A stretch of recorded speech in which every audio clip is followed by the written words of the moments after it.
In this simple video tutorial, I'm going to share with you how to turn on Face ID on Telegram.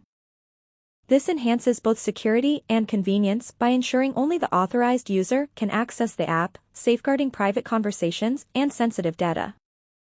To add Face ID to your Telegram app just like mine, simply head to Telegram. On the Settings page, select Privacy and Security. Head to the very first option of Passcode and Face ID.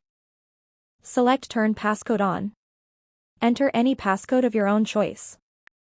Make sure you enter something you won't forget. Keep it simple and precise. Re-enter your passcode to confirm. Once done, the option of Face ID will automatically appear.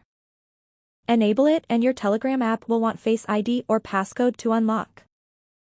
You can also select the period you want your Telegram app to get locked after closing it. Well, that's how easy it is to turn on Face ID lock on Telegram. If you have any questions, just let me know in the comments section down below. Please don't forget to leave a like, share and subscribe for more video tutorials like this one.